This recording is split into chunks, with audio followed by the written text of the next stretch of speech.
သာသနာတော်နှစ်2548ခုနှစ်သောဇာတက္ကရာ1365ခုနှစ်နဒေါ်လာသန်း10ရက်နေ့ညမန္တလေးမြို့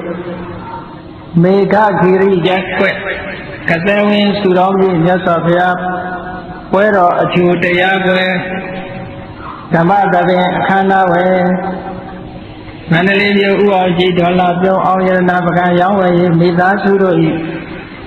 အမတဒါနဓမ္မဒါနအဖြစ်ဖြင့်ဟောကြားအပ်သောစိတ်အကြောင်းတရားဒေသနာတော်တရားပွဲအစမှာရှင်ဘုန်းတော်သခင်ရှင်တော်မြတ်ဘုရား၏မဟာကရုဏာကုံအာယုံပြုပြီးတော့ရှိခိုးကြရအောင်ယောကပကောတိဟိပိယတနေယံကာလံကရွန်တော်တိဒုက္ခရာနိခေရံကတောလောကဟိတာယာနာထောနမောမဟာကရုဏိကတတတယောနာထုဝိနိယမြတ်စွာတတ္တဝါဤချမ်းသာစီးပွားလိုလားတောင်းတကုံပေါင်းခါသဖြင့်နာထမိညာခြင်းရှင်တော်မြတ်ဖရာသည်ကပ္ပဂေါတိဟိပိဂရေကဘာရေအတွက်တင်ချတို့ဖြင့်တော်လဲအတ္တနေယံရေအတွက်တိုင်းတာဖော်ပြခြင်းဟာမဆွမ်းနိုင်ပါသောကာလလေးအတင်ဖြည့်သိမ့်နေကဘာရှိကြသောကာလပတ်လုံးလောကဣဒယကတလောကဤအကျိုးစီးပွားအလုံးကအတိဒုက္ခရာနိဥစ္စာအတ္တခြေလက်အင်္ဂါမေတ္တာကြီးမာသမိသားနှင့်တထာဇနီစဉ္ဉ္ကြီးဟုကြတိထဝေငါတွေအစုအလုံးခဲရင်တော်မူတို့ကိုကရွန်တော်ဘုရားကြီးယံဤတန်ကျုပ်ကိုအာထုတော်မူရသည်ဖြစ်၍ခေရလက်ချင်းမျက်လုံးအသက်ဆုံးလည်းရဲ့နှလုံးစိမ်ဝံကိုတော်ဤပြမန်းခြင်းတို့ကတဘဝအတဏံကျိန်ခမ်းများစွာရောက်တော်မူခဲ့ရရှာနေပြီမဟာကရုဏီတတတတဝါများယင်ဝေသားကဲ့သို့တနာစိတ်ဖြင့်မဟာကရုဏာရှင်ဖြစ်တော်မူသောတသနာထတဝိနိယများစွာတတ္တဝါဤချမ်းသာစီးပွားလိုလားတောင်းတခုံပေါင်းခါသဖြင့်နာထမြညာထိုရှင်တော်မြတ်ဖရာအားနမောယုတိကြောင်းပြော့မှန်ကိုလျော်၍ကရောယုတုရှိခိုးခြင်းသည်အထုဘဝတုစင်စစ်မတွေဖြစ်ပါစေတည်း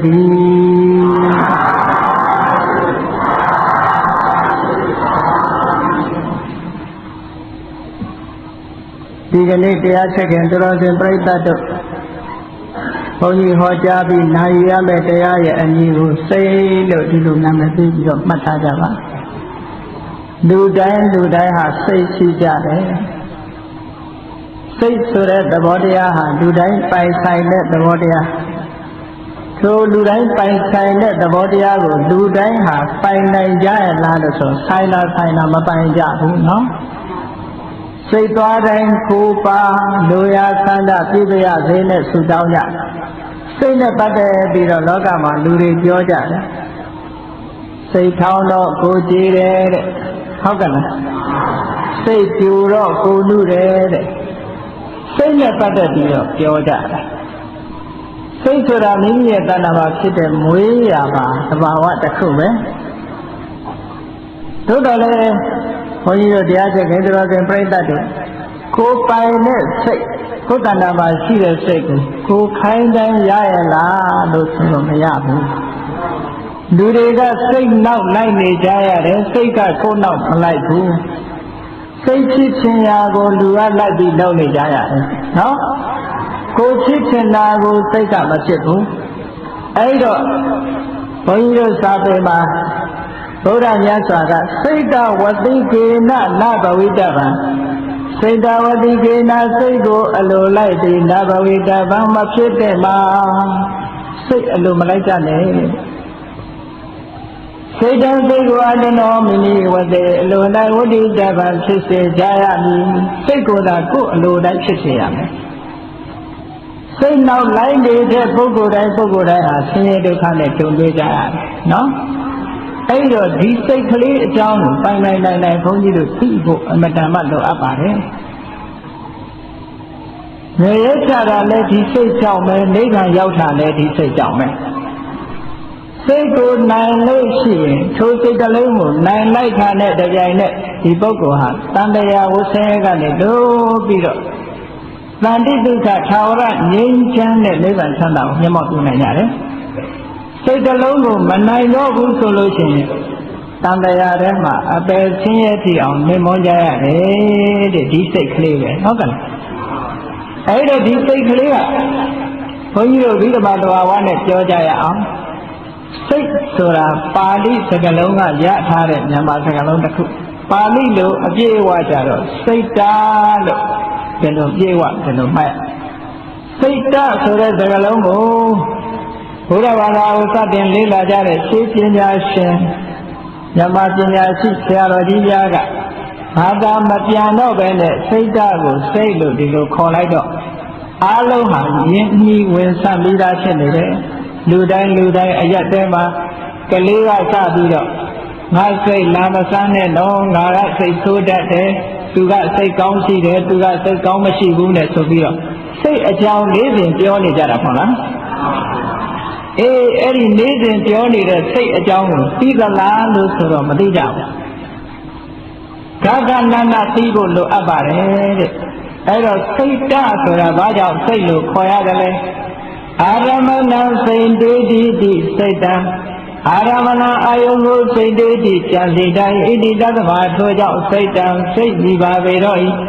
အာယုံကိုရအောင်ကြံယူတတ်သိတတ်သောကြောင့်စိတ်လို့ခေါ်ပါတယ်တဲ့ဒါစိတ်ရဲ့အတိတ်ပဲကိုမှတ်ထားဖို့လားနော်အာရမဏဝိသန္ဒနာလက္ခဏာစိတ်တံစိတ်တံလူတို့ရဲ့တဏ္ဍာမှာဖြစ်တဲ့စိတ်ဆိုတဲ့သဘာဝတရားသည်အာရမဏဝိဇာဏနာအာယုံကိုသိတတ်တဲ့လက္ခဏာသဘာဝလက္ခဏာရှိပါပေတော့၏စိတ်ဆိုတာအာယုံတွေကိုရယူပြီးထိုအာယုံကိုသိတတ်တဲ့သဘောလေးကိုစိတ်လို့ခေါ်ပါတယ်မျက်စိကအသင်အာယုံကိုမြင်တဲ့အခါမှာမြင်သိစိတ်ကလေးပေါ်တယ်ဟုတ်ကဲ့လားနေ့စဉ်နဲ့အများမိမိမျက်လုံးထဲမှာမြင်လာတာကိုမသိကြဘူးလားသိတယ်အဖြူမြင်အဖြူလို့သိတယ်အမဲမြင်တယ်လို့သိတယ်ဟောစိတ်ကသိမြင်တဲ့အာယုံကိုအမိပြုပြီးတော့စိတ်ကလေးတွေဖြစ်နာကအတန်ကိုကြားလို့ရှိရင်ကြားသိတဲ့စိတ်တွေဖြစ်တယ်နှာခေါင်းကအနံ့ကိုရရင်နံသိတဲ့စိတ်ဖြစ်တယ်လျှာကအယောဂကိုလျက်တဲ့အခါမှာလျက်သည့်စိတ်ဖြစ်တယ်တဲ့ခန္ဓာကိုယ်ကတခုနဲ့ထိတွေ့တဲ့အခါမှာထိတိဆိုတဲ့စိတ်ဖြစ်တယ်မျက်စိကလည်းမြင်တာမဟုတ်နားကလည်းကြားတာမဟုတ်နှာခေါင်းကလည်းအနံ့ရတာမဟုတ်လျှာကလည်းအရသာတွေ့တာမဟုတ်ခန္ဓာကိုယ်နဲ့လည်းထိတာမဟုတ်စိတ်တက်နဲ့စိတ်ကူးပြီးတော့ရောအာယုံကိုမသိနိုင်ဘူးလားသိတယ်အဲ့ဒါတခုအားလုံးပေါင်းလိုက်တဲ့အခါကျတော့မျက်စိနဲ့သိတာကအရူပါယုံနားနဲ့ကြားတာကတတ္ထာယုံအသင်အာယုံအတန်အာယုံအနတ်အာယုံအယတာအာယုံအတွေ့အထိအာယုံဓမ္မအာယုံလို့ကျန်တဲ့သဘာဝအာယုံတွေအဲ့ဒါတွေကိုဆိုင်ရာဘုန်းကြီးတို့တဏ္ဍာမှာရှိတဲ့စိတ်ကလေးနဲ့သိနေကြအဲ့ဒါကြောင့်မို့လို့အာယုန်တွေကိုသိတတ်တဲ့သဘာဝတရားဖြစ်သောကြောင့်စိတ်ကိုခေါ်တာပါအဲ့လိုအာယုန်ကိုသိနေတဲ့စိတ်ကလေးဟာသူ့ကြည့်ဖြစ်သလားလို့ဆိုတော့သူ့ကြည့်မဖြစ်ဘူးဆိုစိတ်ပေါ်မှာနှီးပြီးတော့နေတဲ့စေတသိက်တွေနဲ့တွဲပြီးတော့ဖြစ်တယ်စိတ်ရဲ့စေတသိက်ရဲ့ဒီနှစ်ခုခွဲပြီးတော့မှတ်ဖို့လိုအပ်တယ်နော်ဘုန်းကြီးအခုဟောနေတဲ့တရားဟာအဘိဓမ္မာသဘာဝတရားပါပဲသို့တော်လည်းဘုန်းကြီးတို့တရားကျင့်ခင်ပြုတော်စဉ်ပြိဿတ်တို့ကဒီတရားဟာသိလေးနဲ့တော့တို့လက်လန်းပြီးမှမဟုတ်ပါဘူးလို့မအောင်မေ့နဲ့ဘုရားမြတ်စွာဟောတဲ့အဘိဓမ္မာဆိုတာလူတွေရဲ့တဏ္ဍာမှာရှိတဲ့တရားတွေကိုဟောထားတာနော်လူတွေမှာမရှိတဲ့တရားကိုနှမ်းပြီးတော့ဟောတာမဟုတ်ဘူးဘုန်းကြီးတို့မျိုးကောင်းသားမျိုးကောင်းသမီးတွေတရားချက်ခင်သူတော်စင်ပြိဿတ်တို့ရဲ့တဏ္ဍာမှာရှိနိုင်တဲ့တွေ့နိုင်တဲ့သဘာဝတရားတွေကိုဟောတာ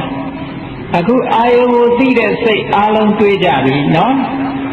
ထို့သောအာယုံမြင်သမျှအာယုံတွေကြားသမျှအာယုံတွေနှာခေါင်းကအနံ့ရသမျှအာယုံတွေ အာယုံ၅ပါးအာယုံ6ပါးတွေမိမိတို့ဆိုင်ရာစိတ်ကလေးတွေနဲ့သိနေကြတယ်မသိတဲ့သူရဲ့လို့မရှိဘူးဟုတ်ကဲ့အဲ့ဒီအသိစိတ်ကလေးတွေပေါ်လာတယ်အဲ့ဒီအသိစိတ်လေးတွေကိုပဲစိတ်ဓာတ်လို့ခေါ်တယ်အဲ့ဒီစိတ်ကလေးတွေဟာသူ့ကြည့်ဖြစ်သလားလို့ဆိုတော့စေတသိက်တွေနဲ့ရှင်တွဲပြီးတော့မှဖြစ်တယ်စေတသိက်ဆိုတာကစေတသိဘဝစေတသိကံစေတသိမိမိရဲ့စိတ်ထဲမှာဘဝဖြစ်ပေါ်လာတဲ့သဘာဝတရားတွေစေတသိကံမိမိရဲ့စိတ်ထဲမှာဖြစ်ပေါ်လာတဲ့သဘာဝတရားစိတ်ကလေးပေါ်လာလိုက်တာနဲ့တပြိုင်နက်စိတ်ထဲမှာဖြစ်တဲ့သဘာဝတရားတွေကလည်းရှင်တွဲပြီးတော့လာတယ်စိတ်တစ်လုံးလေးကြီးမဖြစ်ဘူးသူ့ရဲ့မိယာစေတသိက်တွေနဲ့ရှင်တွဲပြီးတော့ဖြစ်လာဆိုပါစို့ဘုန်းကြီးတို့တရားချက်ကသူတော်စင်ပြိဿတို့စဉ်းစားပြီးတော့ကြည့်မျက်စိနဲ့မြင်ရတဲ့အာယုံလေးတစ်ခုကိုမျက်စိကမြင်လိုက်တာနဲ့တပြိုင်နက်မြင်သိစိတ်ဖြစ်လာအဲ့လိုလိုမြင်သိစိတ်ဖြစ်လာတဲ့ဆိုရင်ဘာပေါ်လာသလဲဆိုရင်ထိုစိတ်နဲ့အတူရှင်တွဲပေါ်လာတာကဖတ်တာဆိုတာပေါ်လာဖတ်တာဆိုတာအာယုန်နဲ့စိတ်ကိုတွဲပြီးတဲ့သဘာဝတရားသူပြင်းထန်လာလို့ရှိရင်ဖတ်တာဆိုတာတကယ်ကတော့ရုပ်တရားလို့ထင်ထင်ရှားရှားအကောင်အထည်ရှိတဲ့အရာမဟုတ်ဘူးသို့တော့သူဖြစ်လာတာနဲ့တပြိုင်နက်စိတ်နဲ့အာယုန်ထိတွေ့မှုဟာပို့ပြီးတော့ထင်ရှားလာတယ်ဖတ်တာပေါ်ပုံလေးကိုဘုန်းကြီးတို့တရားချက်ကသူတော်စင်ပြိဿတို့သဘောပေါက်အောင်တစုံတယောက်ရဲ့ရှေ့မိမိတို့ရှေ့မှာတစုံတယောက်ကကိုယ်ရှေ့မှာအပဒံချင်လာတဲ့သံဃာသီးလျှောက်သီးတို့ကိုစားမယ်ဆိုလို့ရှိရင်ကြည့်နေတဲ့မိမိတို့တဏ္ဍာမှာဘာတွေဖြစ်လာနိုင်နော်အဲ့ဒါဖတ်တာရဲ့ထိခိုက်မှုလို့ခေါ်တယ်ဟုတ်ကဲ့ဖတ်တာရဲ့စာရိတ္တတွေမိမိရဲ့လျာထဲမှာဒီခြင်သီးဟာရောက်လာတာမဟုတ်ဘူးမျက်စိနဲ့မြင်ရုံမြင်တာလူတယောက်ကခြင်ပေးဆိုတဲ့တံမယာသီးတို့ရှောင်းသီးတို့ဇီးကူသီးတို့စားနေတာနဲ့ကြည့်တဲ့လူကအလိုလိုသေရည်တများများဖြစ်လာတယ်ဒါဘုသူရဲ့စွမ်းရည်လဲဆိုဖတ်တာရဲ့စွမ်းရည်ဖတ်တာတွေပေါ်လာလို့ဒီလိုပြောနော်နောက်တနည်းအားဖြင့်ကြောက်တတ်တဲ့လူတယောက်တတိရှိတဲ့လူကအိမ်ခေါင်မိုးပေါ်တက်ပြီးတော့ရက်နေတယ်ကြောက်တတ်တဲ့လူတယောက်ကအလိုလိုကြောက်တုံးတုံဘုန်းကြီးတို့ဗမာစကားမှာနော်လံပြားပစင်းနာတော့ခြေကန်းကခြေပါဆိုပစင်းလေးကလံပြားနားနေလှမ်းကိုအမတန်မှခြေကန်းကကြောက်တော့အလိုတယောက်အဲ့ဒါချိပြီးတော့လံပြားမှာပစင်းလေးနားနေတာကိုချိပြီးတော့ခြေကန်းကအလိုတယောက်ကြောက်ခြေပါတယ်ဆိုတဲ့ဗမာစကားပုံရှိတယ်နော်ကြောက်တတ်တဲ့လူကကြောက်เสียအာယုံမြင်လို့ရှိရင်သူ့ကိုဘာမှမထိပဲနဲ့လူဟာတုံလှုပ်ပြီးတော့သွားတတ်တယ်တဲ့ကြက်သေးသေးသွားတယ်ဒါဘုသူရဲ့ထိခိုက်မှုလဲလို့ဆိုဖတ်တာရဲ့ထိခိုက်မှုအဲ့ဒီဖတ်တာဆိုတဲ့သဘာဝတရားဘယ်မှာဖြစ်တာတော့ဆိုရင်ဘုန်းကြီးတို့မျိုးကောင်းသားမျိုးကောင်းသမီးတွေရဲ့စိတ်နဲ့ရှင်တွဲပြီးတော့လာတဲ့သဘောတရားပဲနော်အဲ့ဒါကိုစေတသိက်လို့ခေါ်တယ်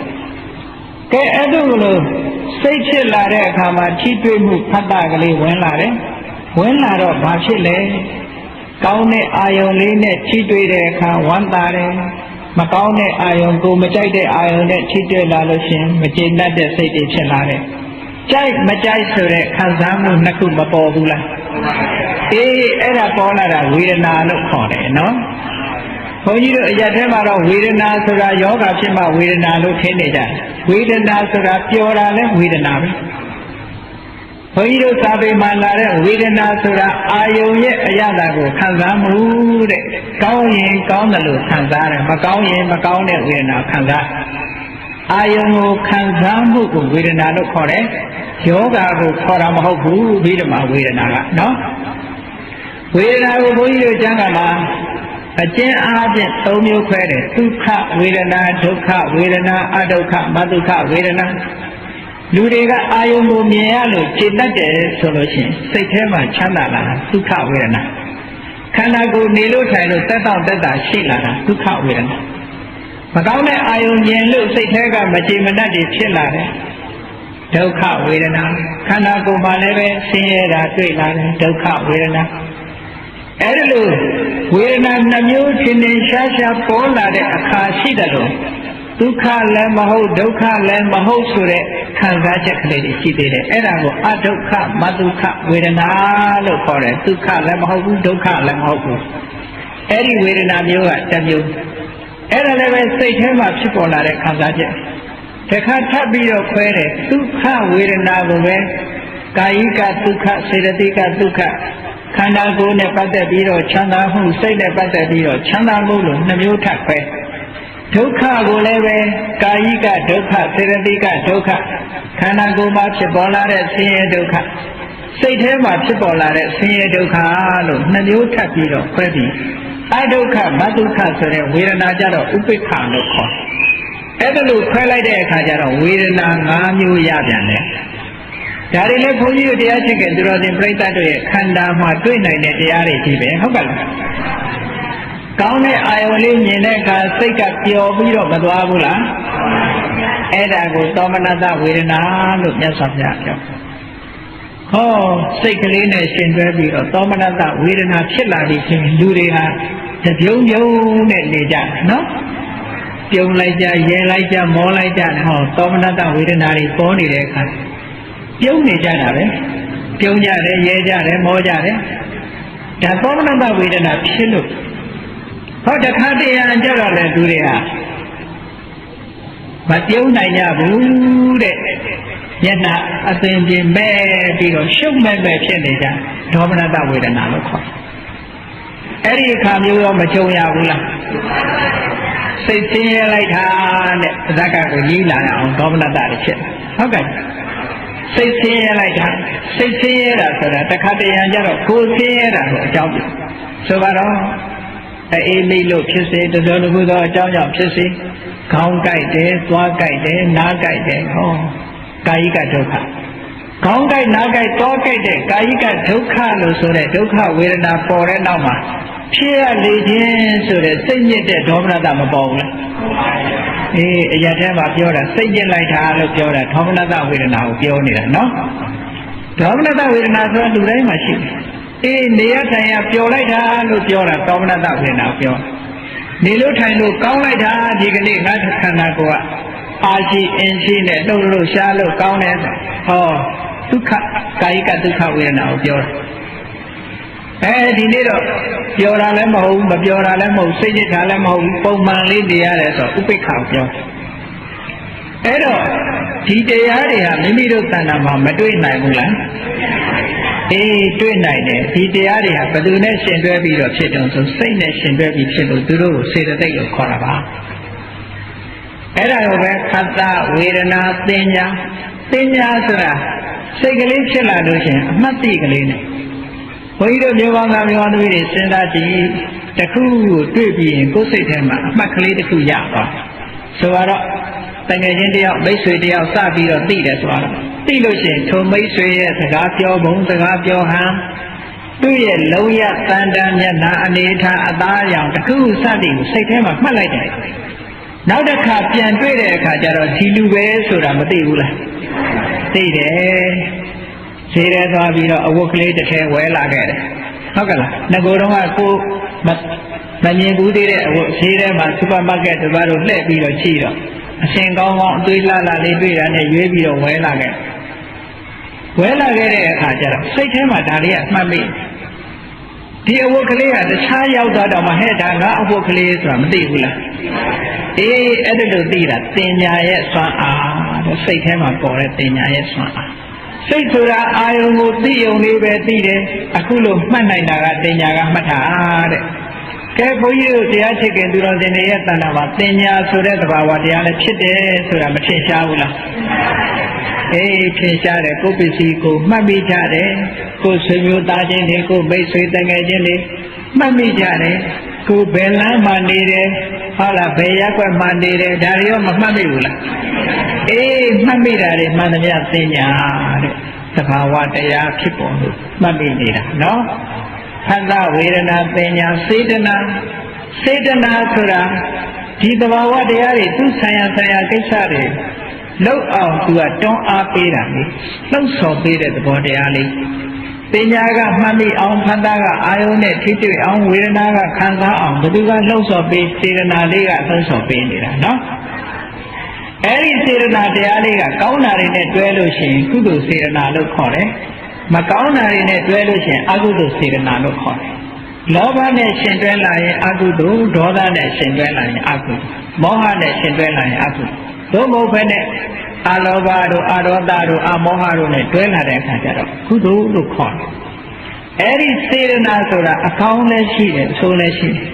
သို့တော်လည်းအရက်ထဲမှာပြောကြတယ်ငါကစေရနာနဲ့ပြောတာသူကလက်မခံဘူးစေရနာကိုအကောင်းကြီးပြောလို့မရဘူးဟုတ်ကဲ့စေရနာဆိုတာကောင်းတဲ့သဘာဝတွေနဲ့ရှင်တွဲဖြစ်ရင်စေရနာကောင်းလို့ခေါ်တယ်မကောင်းတဲ့စိတ်တွေစိတ်ထားတွေနဲ့ရှင်တွဲလာလို့ရှိရင်စေရနာယုတ်လို့ခေါ်တယ်အဲ့ဒီစေရနာလေးကိုပဲဘုန်းကြီးတို့တရားချက်ကသူတော်စင်ပြိဿတ်တို့အားလုံးနားလည်ချတဲ့ကံတရားဆိုတာဒီစေရနာလေးကိုခေါ်တာပဲဒီစေရနာလေးဟာမိမိတဏ္ဍာမှာစုမိဆောင်းမိပြီဆိုရင်သူကအကျိုးတွေကိုထုတ်လုပ်ပေးတတ်တယ်။ဒါကြောင့်ဘုရားမြတ်စွာကစေရနာဟံဘိက္ခဝေကမ္မဝဒာမိဘိက္ခဝေจิตယံတို့အာငါသည်စေရနာဆိုတဲ့သဘာဝတရားကိုကမ္မံကံဟူ၍ဝဒာမိဟောပါပြီ။စေရနာဆိုတာတခြားမဟုတ်ဘူးကံတရားလောကမှာကံဤအကျိုးလို့ပြောကြတယ်ဟုတ်လားအဲ့ဒီစိတ်ထဲမှာဖြစ်ပေါ်လာတဲ့ဟောဒီစေရနာလေးကိုကံလို့ခေါ်တာ24ပစ္စည်းထဲမှာလည်းပဲဟိတုပစ္စယောအာရမဏပစ္စယောဆိုတဲ့အထဲမှာကမ္မပစ္စယောဆိုတာမပါဘူးလားအေးဒီကမ္မပစ္စယောဆိုတာတခြားပြောတာမဟုတ်ဘူးအခုစိတ်ထဲမှာဖြစ်တဲ့စေရနာလေးကိုပြောတာ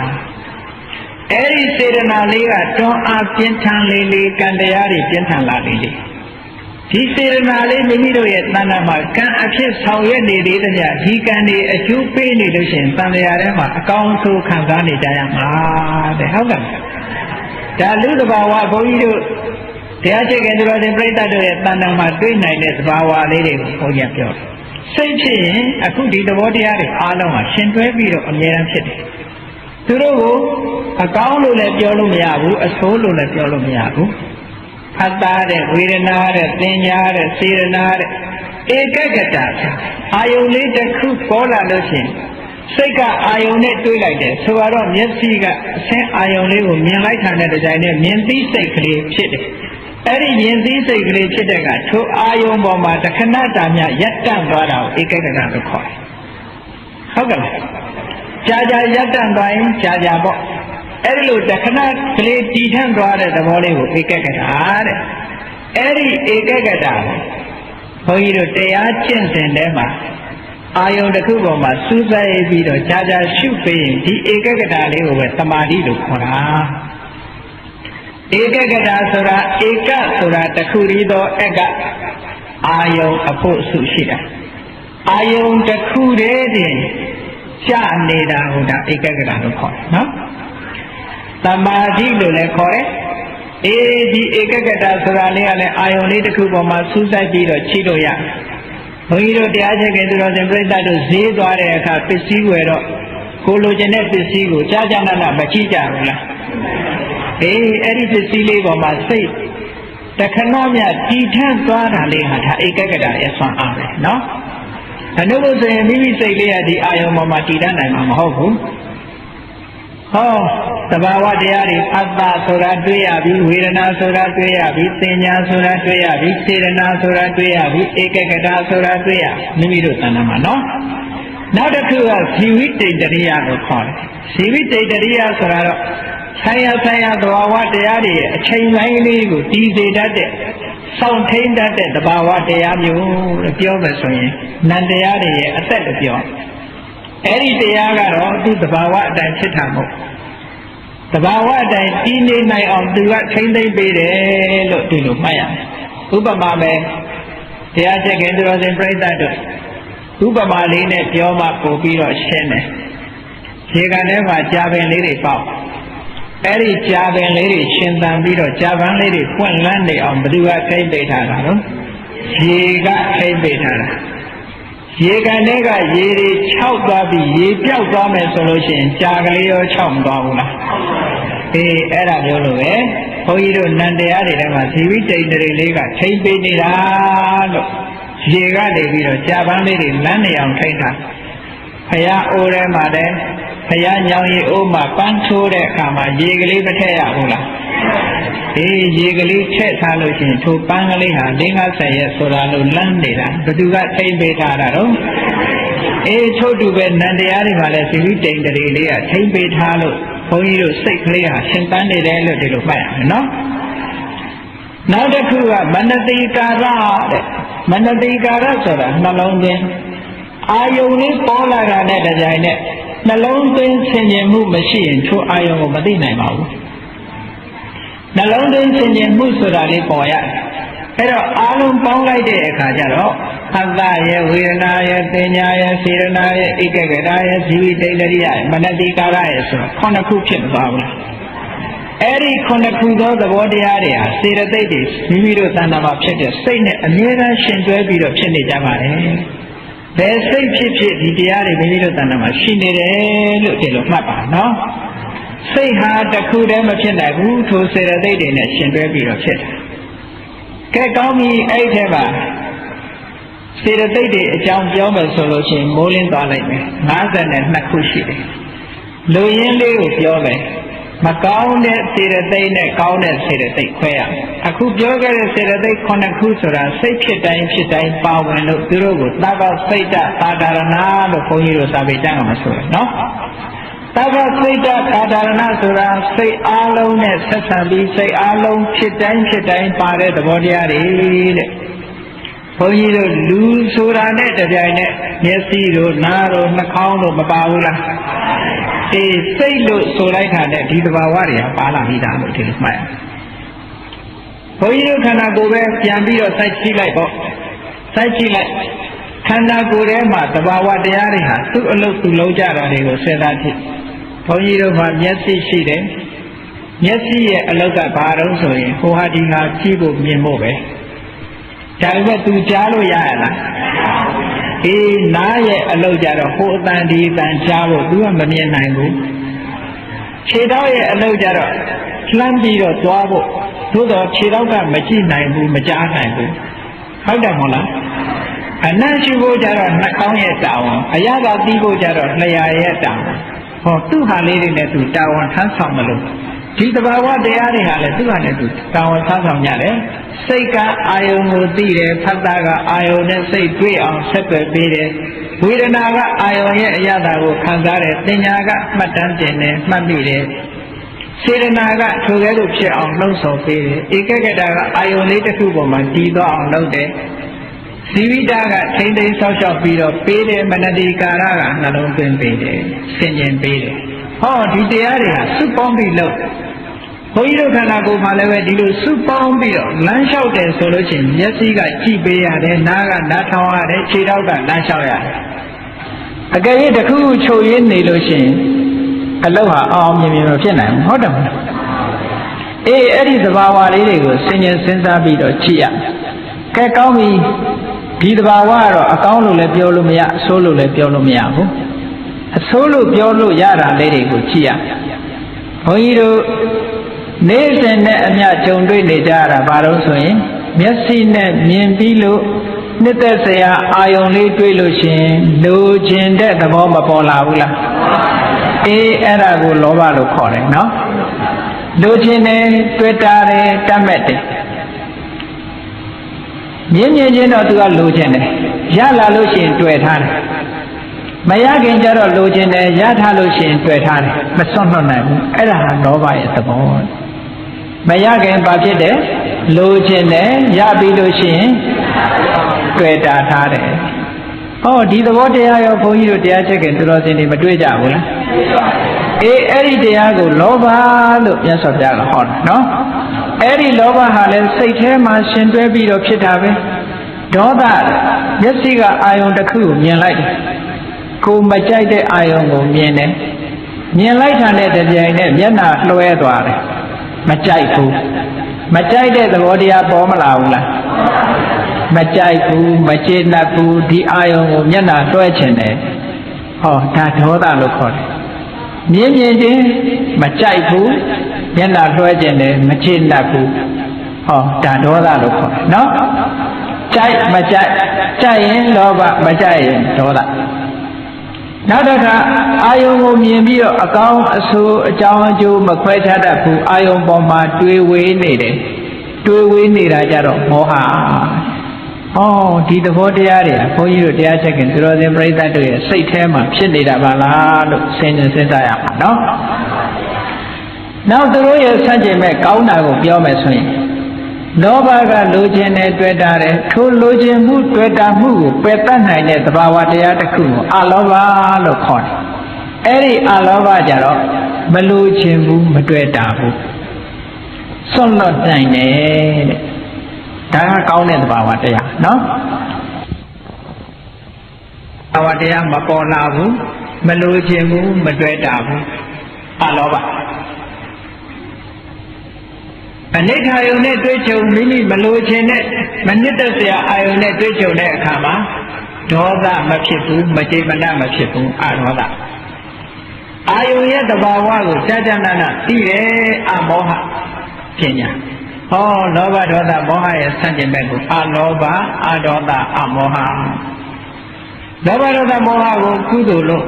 အကုသိုလ်လို့မှတ်ပြီးတော့အလောဘအဒေါသအမောဟကိုကုသိုလ်လို့မှတ်ပါတဲ့ဟုတ်ကဲ့အဲ့လိုစိတ်တရားတွေမိမိတို့သဏ္ဍာန်မှာဖြစ်ပြီးတော့စိတ်တွေနဲ့ရှင်တွဲပြီးတော့ဒီစေတသိက်တရားတွေဖြစ်ပြီးတော့နေကြကဲဘုန်းကြီးတို့တွေနေ့စဉ်နဲ့အမျှသွားကြလာကြစားကြတောက်ကြစီးပွားရှာကြဘယ်သူကကိုယ်ဆောင်းနေတယ်လဲဆိုရင်ဟောဒီစိတ်ကဆောင်းစိတ်လို့ဆိုလိုက်ကြတယ်အခုပြောခဲ့တဲ့စေတသိက်တွေပါတယ်လို့မှတ်ထားနော်ဒါတွေကနေဆောင်းနေတာလောကကြီးတစ်ခုလုံးဘယ်သူကဥဆောင်နေစိတ်တွေကဥဆောင်နေတယ်နော်ဒါကြောင့်မို့လို့ဘုရားမြတ်စွာကစိတ်တေနနိယတိလောကောစိတ်တေနပရိကတတိစိတ်တသာဧကဓမ္မတသဗ္ဗေဝမောတမနဟုလောကလောကကြီးကိုစိတ်တေနစိတ်ကနိယတိဆွဲဆောင်၍သွားပါပြီတော့ဤလောကလောကကြီးကိုစိတ်တေနစိတ်ကပရိကတတိဆွဲငင်၍ထားပါပြီတော့ဤစိတ်တသာဧကဓမ္မသာစိတ်လို့ဆိုတဲ့သဘာဝတရားတစ်ခုရဲ့ဝတ္တံလို့သူလောကောတပ္ပံလုံးစုံသောလောကလောကကြီးသည်အတော့ကိုအစဉ်လိုက်ပါ၍နေရလေတော့ဤဣတိရဘဂဝါရှိဘုန်းတော်သခင်ရှင်တော်မြတ်ဖရာသည်အဝါစာကောင်းစွာမသွေ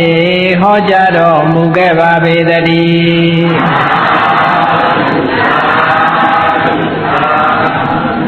အခုပြောခဲ့တဲ့သဘာဝတရားတွေ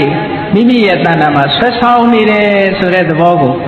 ဘုန်းကြီးတို့မျိုးကောင်းသားမျိုးကောင်းသမီးတွေကိုယ်တဏ္ဍာမှာရှိနေတဲ့သဘာဝတရားတွေကိုစူးစိုက်ရှုတာဒီပြင်ဝိပဿနာဉာဏ်လို့ခေါ်တယ်နော်ဝိပဿနာဉာဏ်ဆိုတာဟိုကမ္မထာရိပ်တာတွေသွားမှပေါ်တာမဟုတ်ဘူးဒီအာယုံကလည်းပဲကိုယ်တဏ္ဍာမှာရှိနေတာရှုတတ်ဖို့သိဖို့လေးပဲလို့တယ်အလုံးမအားလို့ငါမရှုနိုင်ဘူးလို့ဒီလိုလည်းမဟုတ်ဘူးနော်ကိုယ်တဏ္ဍာမှာဖြစ်နေတာတွေကိုသိဖို့အမတ္တမလိုအပ်ပါတယ်တဲ့ကဲကောင်းပြီလောကကြီးထဲမှာကိုယ်တယောက်တည်းနေတဲ့အချိန်ကလေးမှာအဲ့ဒီအချိန်လေးမှာကိုယ်တဏ္ဍာမှာဖြစ်ပေါ်နေတဲ့စိတ်လေးတွေကိုအာယုံစိုက်ကြည့်လိုက်လောကကြီးတစ်ခုလုံးဟာလူတွေကိုစိတ်ကနေဆောင်းသွားနေကြစိတ်ကနေဆွဲခေါ်သွားတယ်အခုတရားဝဲလာအောင်ဘယ်သူကဆွဲခေါ်လာစိတ်ကဆွဲခေါ်လာတာနော်တရားဝဲမလာနိုင်အောင်အိမ်မှာနေအောင်ဘယ်သူကဆွဲထားတော့တရားပွဲကြတော့လေတရားပွဲသွားအောင်ပါပဲတရားနာလို့ရှင်ဘုဒ္ဓတရတယ်အတိဉာဏ်တွေတိုးတယ်ဒီလိုအတွေးကလေးတွေနဲ့လာတာမဟုတ်လားခဏညတရားပွဲရှိတယ်တရားနာသွားရအောင်မယ်တရားနာရလို့ရှင်စိတ်ကြည်တူးတယ်အတိဉာဏ်တွေရတယ်ဒီလိုစဉ်းစားပြီးတော့အဲ့ဒီစဉ်းစားတဲ့စိတ်ကဆွဲခေါ်လာလို့တရားပွဲရောက်လာတာနော်မလာနိုင်တဲ့လူတွေကြတော့လေဒီနေ့အလုတ်ကမအားဘူးအိမ်မှာလည်းအိမ်ဆောင်မရှိဘူးဆိုတဲ့အတွေးစိတ်တွေကပြန်ဆွဲထားတာပေါ့လားပြန်ဆွဲထားလို့သူတို့တရားပွဲမလာနိုင်ဘူးเนาะအဲ့တော့လောကကြီးမှာတရားပွဲလာတဲ့လူကိုလည်းစိတ်ကဆွဲခေါ်လာတာအိမ်နေတဲ့လူကိုလည်းစိတ်ကဆွဲထားတယ်နှစ်ဦးစလုံးဟာစိတ်ကဆောင်းနေတာကြီးပဲမဟုတ်လားဒါကိုအကြောင်းပြုပြီးတော့မြတ်စွာဘုရားစိတ်တေနနိတေလောကစိတ်ကဆွဲခေါ်နေတာတဲ့လောကကြီးတစ်ခုလုံးကိုစိတ်ကဆွဲခေါ်နေတာတခြားနေရာတွေလည်းကြည့်ကမ္ဘာလောကကြီးတစ်ခုလုံးဟုတ်လားမြန်မာနိုင်ငံနဲ့မကြည့်နဲ့ကမ္ဘာလောကကြီးမှာရှိတဲ့လူသားအလုံးဘယ်သူကဆွဲခေါ်စိတ်ကဆွဲခေါ်ဘယ်သူကဆွဲထားတော့စိတ်ကဆွဲထား တရားဝဲပြီးတဲ့အခါအိမ်ပြန်ဘယ်သူကခေါ်သွားတာတော့စိတ်ကပဲခေါ်သွားတာအဲ့ဒီစိတ်ဆိုတဲ့သဘာဝတရားဟာတည်မြဲတဲ့သဘာဝတရားလားဆိုတည်မြဲတာမဟုတ်ဘူးကိုယ်ပိုင်တဲ့သဘာဝတရားလားဆိုတော့လည်းမပိုင်ဘူးအကြောင်းလျော်စွာပေါ်လာပြီးတော့ဟုတ်တဝါအဘာဝဖြစ်လာပြီးတဲ့နောက်မှာပြတ်သွားတဲ့သဘာဝတရားဆိုတော့ဆင်ញင်စဉ်းစားဖို့လိုအပ်တယ်နော်အေးကောင်းပြီဒါကြောင့်မို့လို့ဘုရားမြတ်စွာကစိတ်တေနနိယတိလောကောစိတ်ရဲ့သဘာဝလေးကိုသိအောင်လုပ်ကောင်းပြီမြတ်စွာဘုရားသခင်တော်မြတ်ကစိတ်ဟာစိတ်ရဲ့သဘာဝလေးတွေကိုပို့ထင်ရှားအောင်ဒုရေကမဧကသရံအတရိရံဒုဟာတယံယေစိတ်တံတံမေတ္တံဒီမောက္ခန္တိမာရဗန္ဒနာစိတ်ရဲ့သဘာဝတရားကိုမြတ်စွာဘုရားသခင်ကိုရောမြတ်ကဒုရေကမဝေကွာလှတဲ့အာယုန်တို့လည်းအရောက်သွားတတ်ပေထသောစိတ်ဆိုတာဘလောက်ဝေးဝေးရောက်အောင်သွားနိုင်တယ်ဒီအဓိပ္ပာယ်ကဘာကိုပြောတာလဲလို့ဆိုစိတ်ကခန္ဓာကိုယ်ကနေအပြင်ထွက်ပြီးတော့သွားတယ်လို့ဒီလိုမအောင်မိနဲ့နော်မြတ်စွာဘုရားကဒုရင်ကမအဝေးသွားတယ်ဆိုတာဘာလို့ဆိုဘလောက်ဝေးတဲ့အာယုန်ဖြစ်ဖြစ်စိတ်ကလှမ်းယူနိုင်တယ်ဒါကိုပြောဘလောက်ဝေးကွာတဲ့အာယုန်ပဲဖြစ်ဖြစ်စိတ်ကအာယုန်ပြုနိုင်တဲ့သိနိုင်တာကိုဒီလိုဆိုဘုန်းကြီးတို့တရားချင်းကသူတော်စင်ပြိဿတို့ဟိုးနိုင်ငံရခြားတိုင်းတစ်ပါးကိုလှမ်းပြီးတော့စိတ်ကနေညွတ်ကြည့်ရောက်မသွားဘူးလားရောက်သွားတယ်ဟောမြင့်မို့တောင်ဆိုတာကြားဘူးတာလေးနဲ့အာယုံပြုတ်ကြည့်လိုက်မြင့်မို့တောင်ရောက်မသွားဘူးလားဟုတ်တာမဟုတ်တာသာသာအာယုံပြုတဲ့နေရာစိတ်ကရောက်မသွားဘူးလားဘယ်လောက်ဝေးဝေးစိတ်ဆိုတာရောက်သွားတာပဲနော်အေးဒါကြောင့်မို့လို့မြတ်စွာဘုရားကဒုရိနဝအလုံးဝေးကွာတဲ့အရာဌာနတို့လည်းသွားရောက်နိုင်ထသောဘာကြောင့်သွားရောက်နိုင်တယ်လဲဝေးတဲ့အာယုံကိုရယူနိုင်တာကိုဆိုရဲဧကသရံတခုဒီသာဖြစ်လေရှိတတ်သောစိတ်ဆိုတာနှစ်စိတ်ပြုတဲ့ဘယ်တော့မှမဖြစ်ဘူးတစ်စိတ်ပြီးမှတစ်စိတ်တစ်စိတ်ပြီးမှတစ်စိတ်စိတ်တည်းရဲ့အစဉ်တန်းအနေနဲ့သာဖြစ်တာစိတ်ဟာတစ်ခုဖြစ်ပြီးတဲ့နောက်မှတစ်ခုပျောက်သွားပြီးနောက်တစ်ခုဖြစ်တာနော်ဧဒါကြောင့်မလို့ဧကသရံတစ်ခုဖြစ်ပြီးမှတစ်ခုချုပ်ပြီးမှသာလဲနောက်တစ်ခုဖြစ်လေရှိတတ်သောဒုရိကမဧကသရံအတရိရံရုပ်ပုံခန္ဓာကိုယ်လည်းမရှိတတ်သောရုပ်လွာပုံတန်တန်ခန္ဓာကိုယ်လည်းမရှိဘူးစိတ်ဆိုတာမြင်ရတဲ့အရာမဟုတ်ဘူးလူကြတော့မြင်ရတယ်လေ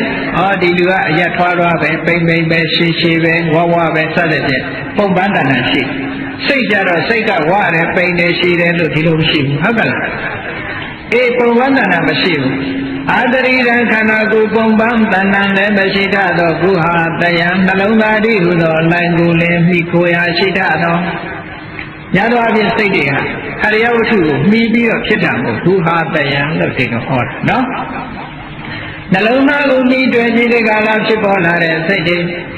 ရေခြင်းပုဂ္ဂိုလ်တို့သည်စိတ်တံစိတ်ဆိုတဲ့တဘာဝတရားကိုတိုင်မဲ့တန်တိထိမ့်သိမ့်ဆောက်ရှောက်နိုင်ကြကုန်လက်တံလောဘနဲ့တွဲမသွားအောင်ဒေါသနဲ့တွဲမသွားအောင်မောဟနဲ့တွဲမသွားအောင်စိတ်လေးကိုထိန်းထားရတယ်လောဘနဲ့တွဲမသွားစေနဲ့ဖြစ်ဖြစ်ချင်းလောဘနဲ့တွဲတာမဟုတ်ဘူးနော်ဆိုပါတော့အာယုန်လေးတစ်ခုကိုမြင်လိုက်တယ်မြင်ချင်းကြိုက်သွားတာမဟုတ်ဘူးကြိုက်စရာလေးတွေတွေးပြီးတော့မှကြိုက်တာဟုတ်တယ်မဟုတ်ကြိုက်စရာလေးတွေညှစ်သက်စရာလေးတွေတွေးပြီးတော့မှ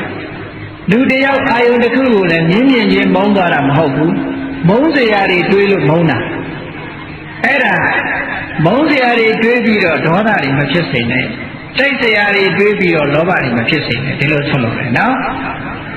အေးအတွေးတွေအပေါ်မှာနောက်ကနေပြီးတော့လောဘတွေဒေါသတွေမောဟတွေနဲ့တွဲနေတာအဲ့ဒါလိုမတွဲအောင်ရေခြင်းပုဂ္ဂိုလ်တို့သည်စိတ်တံစိတ်လို့ဆိုရင်သဘာဝတရားကိုတိုင်မေတန်တိလောဘဒေါသမောဟတွေနဲ့မတွဲအောင်ထိမ့်သိမ်းဆောက်ရှောက်နိုင်ကြပေကုန်လက်တံတေဇုပုဂ္ဂိုလ်တို့သည်မာရဗန္ဒနာမမေယနောင်ဖွဲ့လို့ဆိုတဲ့တေဘုမကဝဆင်းရဲမှမောက္ခန္တိမုတ်ချပိုင်ပိုင်လွန်မြောက်ကြပေကုန်လက်တံဣတိတို့ဘဂဝါရှိဘုန်းတော်လည်းခင်ရှင်တော်မြတ်ဖရာသည်ဩဇာကောင်းစွာမသွေဟောကြားတော်မူခဲ့ပါပေသတည်း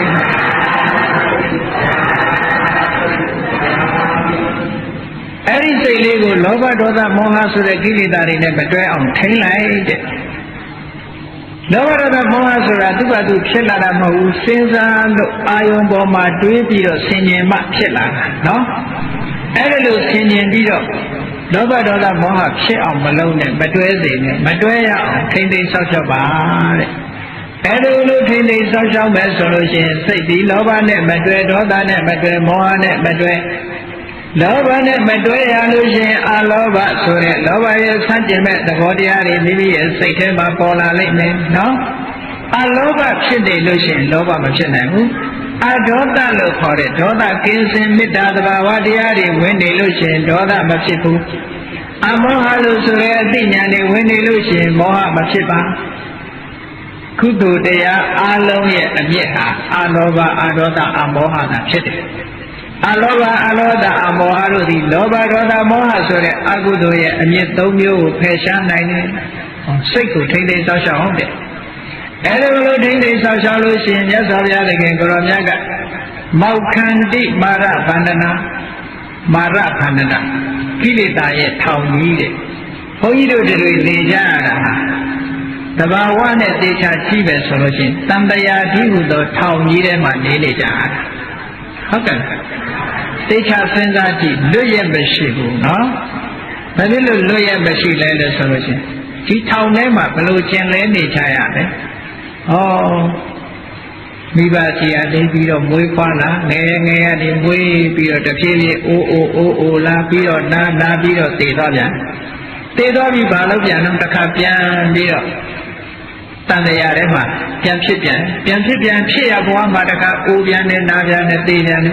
ဟောဒီလိုနဲ့ပဲလှည့်နေမှာထပ်ပေါက်ကုန်မရှိဘူးလွတ်ရမရှိအဲ့ဒါဘယ်သူကချုပ်နှောင်ထားတာတော့ဆိုရင်မာနလို့ဆိုတဲ့ကိလေသာချုပ်နှောင်ထားတာနော်အဲ့ဒီကိလေသာတွေရဲ့အချုပ်နှောင်တွေကမလွတ်ဘူးတဲ့လွတ်ချင်လို့ရှိရင်ကိုယ်စိတ်ကလေးကိုထိန်စိတ်ကိုမထိန်နိုင်တဲ့ကြဘယ်တော့မှမလွတ်ဘူးဒါရင်လားလို့ဆိုလို့ရှိရင်ဘုန်းကြီးတို့မြေကောင်းသားမြေကောင်းသမီးတွေကိုယ်စိတ်ကလေးကိုလောဘဒေါသနဲ့မောဟနဲ့မတွဲရအောင်မထိန်နိုင်ဘူးဆိုရင်ဒုက္ခတွေနောက်ကလိုက်ဦးလောဘဒေါသမောဟတွေနဲ့မတွဲရအောင်ထိန်သိမ်းလို့အလောဘအရောဓအမောဟဆိုတဲ့ကုသိုလ်သဘာဝတရားတွေနဲ့တွဲလို့ရှိရင်တော့ချမ်းသာဒုက္ခတွေရနိုင်တယ်။ဒါကြောင့်ဘုလို့စိတ်ရဲ့သဘာဝနဲ့ပတ်သက်ပြီးတဲ့ကာလမြတ်စွာဘုရားသခင်ကိုရောမြတ်ကမနောပုဗ္ဗေကဘာဓမ္မမနောတိဋ္ဌမနောမယမနသာစေပတုထေနပါတတိဝါကရောတိဝါတတောနံဒုက္ခမနွေတိစကံဝဝဟတောပရံစိတ်ရဲ့တဘာဝလေးကိုကြည့်အရာရာကိုစိတ်ကဥဆောင်တယ်ဓမ္မမိမိနဲ့စိတ်နဲ့ရှင်တွဲပြီးတော့ဖြစ်ပေါ်လာတဲ့ခံစားမှုစတဲ့စေတသိက်တဘာဝတရားတွေဟာမနောပဝေကမစိတ်ရင်းရှိသွားကောင်းဆောင်ရှိကြပါပေကုန်၏အရာရာမှာစိတ်ကဆောင်နေတယ်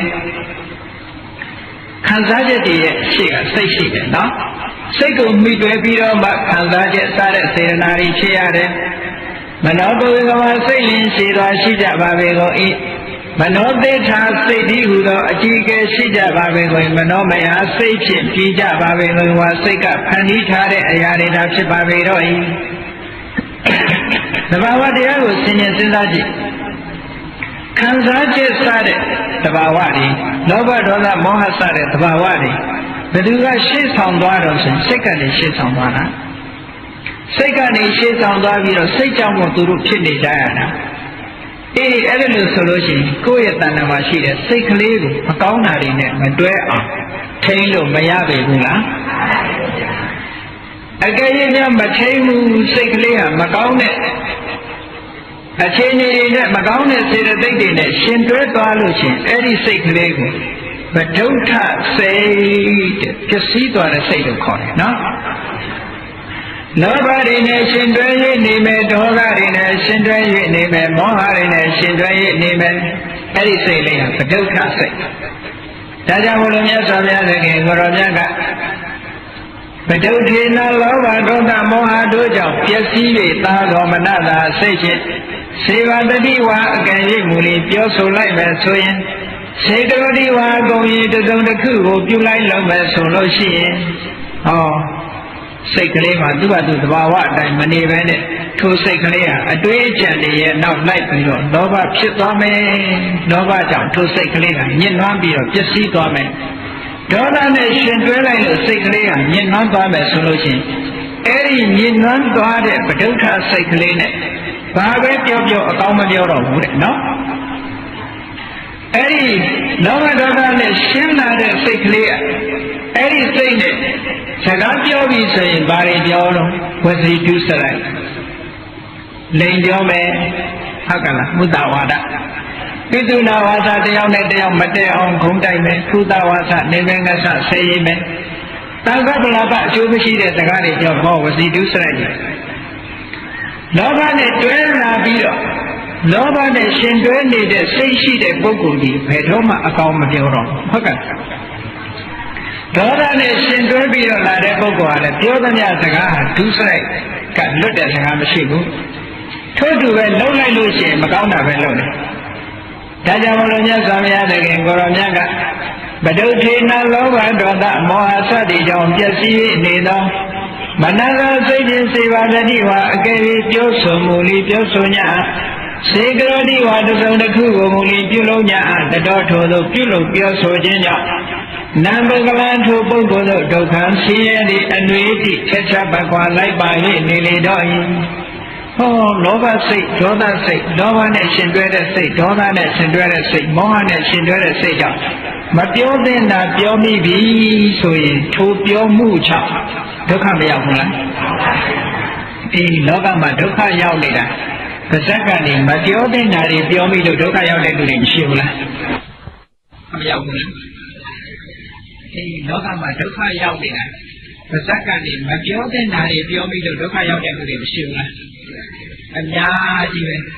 အဲ့ဒီလူကမပြောသင့်တာဘာကြောင့်ပြောလဲဆိုရင်လောဘကြောင့်ပျက်စီးသွားတဲ့စိတ်နဲ့ပြောနော်လောဘကြောင့်ပျက်စီးသွားတဲ့စိတ်ဒေါသကြောင့်ပျက်စီးသွားတဲ့စိတ်မောဟကြောင့်ပျက်စီးသွားတဲ့စိတ်ကလေးနဲ့ပြောလိုက်တယ်ဆိုရင်အကောင်းမပြောပါမပြောအကောင်းမပြောသည့်အတွက်ကြောင့်ဒုက္ခတွေသူပြောမှုကိုအကြောင်းပြုပြီးတော့ဒုက္ခတွေဖြစ်ရတယ်ဟောလုပ်တဲ့အခါမှာလည်းပဲထုတ်တူမကောင်းတာပဲလုပ်မိတယ်စိတ်ကလေးကလောဘဒေါသမောဟကြောင့်ပျက်စီးသွားပြီးထိုစိတ်ကလေးကိုခြေခံပြီးတော့လှုပ်တပြအလုပ်မှလည်းကောင်းမဖြစ်တော့ဘူးမကောင်းတဲ့အလုပ်လုပ်ပြီးလိုက်လို့ရှိရင်သူမကောင်းတဲ့အလုပ်ကိုလုပ်ချင်းကြောင့်ဒုက္ခတွေနောက်ကမဖြစ်လာဘူးလားဖြစ်လာတယ်တဲ့နော်အဲ့ဒါကိုမြတ်စွာဘုရားသခင်ကိုရောမြတ်ကတတော်ထိုပြုလို့ပြောဆိုခြင်းကြောင့်နံပါတ်ကလန်ထိုပုဂ္ဂိုလ်တို့ဒုက္ခဆင်းရဲဒုက္ခအကုသမြသည်ဒီဘဝမှာလည်းဆင်းရဲဒုက္ခဟောဒေါသကြောင့်သူလိန်ပြောမိတယ်ဆိုတာဒီလူကလူလိန်နဲ့တရားလူတွေမိတ်ဆွေတကယ်ချင်းတွေကရှောင်ကြဟုတ်ကဲ့ဒီလူကတော့ဘယ်တော့မှမှန်တာမပြောဘူးဒီလူကမောက်တာတွေပြောတယ်စသဖြင့်မိတ်ဆွေတကယ်ချင်းတွေကရှောင်ကြတယ်ဒီလူကအကောင်းမလုပ်ဘူးမကောင်းတာတွေလုပ်တယ်ဆိုမိတ်ဆွေတကယ်ချင်းတွေကရှောင်ကြပတ်ဝန်းကျင်ကလည်းသိတာဟောဒီဘဝတွေမှာကဲ့ရဲ့ဖြစ်တင်ခြင်းဆိုတဲ့ဒုက္ခတွေမခံရဘူးလားကဲ့ရဲ့ဖြစ်တင်တဲ့ဒုက္ခတွေအမျိုးမျိုးခံရပြီးတော့တကယ်လုံးဘဝရောက်တဲ့အခါကျတော့လေဟောအပင်ငယ်ကြတဲ့အခါမှာကြီးတဲ့ကြီးတဲ့ဒုက္ခတစ်ခါခံရကြဒါကြောင့်မလို့မြတ်စွာဘုရားကမကောင်းတာပြောပြီးပြီးမကောင်းတာလုပ်လို့ရှိရင်အဲ့ဒီမကောင်းတာပြောခြင်းပြုလုပ်ခြင်းကိုအခြေခံပြီးတော့ဒုက္ခတွေဒီပုဂ္ဂိုလ်ရဲ့နောက်မှာလိုက်နေတယ်ဘယ်လိုလိုက်တယ်လဲလို့ဆိုရင်စက္ကံဝဝဟာတော်ဗလားဝဟာတော်လဲမှာကထားတဲ့နွားရဲ့ပဒံခြေရာတို့စက္ကံလဲပြီးကြီးပြီးအလွေကြီးဤဝါထက်ထမကွာလိုက်ပါနေပြီးတကယ်လို့ဒီလဲမြင်မှုကြတယ်မဟုတ်လားနွားလဲမှာကထားလို့ရှိရင်နောက်ကဘိန်းကြီးကတစ်ခါပဲလိုက်နေတော့တာပဲနော်ထက်ကြမကွာလဲဘိန်းကြီးလိုက်နေတယ်လို့ပဲတဲ့ဆင်းရဲဒုက္ခဟာနောက်ကနေလိုက်ပြီးတော့နေတယ်ဒုက္ခပေးပြီးတော့လိုက်နေတာအေးအဲ့ဒါကြောင့်မလို့မြတ်စွာဘုရားတကယ်ကိုရောမြတ်ကမိမိတို့စိတ်ကလေးကိုထိန်းရမယ်ပဒုထမနနဲ့တစုံတစ်ခုကိုပြောမယ်ဆိုမယ်လုပ်ကိုင်းမယ်ဆိုလို့ရှိရင်ဆင်းရဲဒုက္ခတွေရနိုင်တယ်ဘုန်းကြီးတို့မြတ်စွာဘုရားတကယ်ကိုရောမြတ်လက်ထက်တော်အခါကာလတော့ကရဟန်းတော်တစ်ပါးဟာဝိတော်ကရှင်ပါဠလို့ခေါ်တယ်အဲ့ဒီရဟန်းတော်တစ်ပါးဟာအခြေမျိုးပါပဲအမတန်ချမ်းသာတဲ့လူမျိုးကဒီတရားနာရတဲ့အခါကျတော့သာသနာ့ဘောင်ဝင်ရဟန်းခံပြီးတော့တရားဓမ္မကျင့်ကြံကြိုးကိုအားထုတ်တော်တယ်သွားပြီးတော့ခေါ်ရမ်းနေအားထုတ်ဘယ်လောက်ထိအောင်အားထုတ်လဲဇွဲဘယ်လောက်ကောင်းတယ်လဲလို့ဆိုလို့ရှိရင် ထိုင်ခြင်း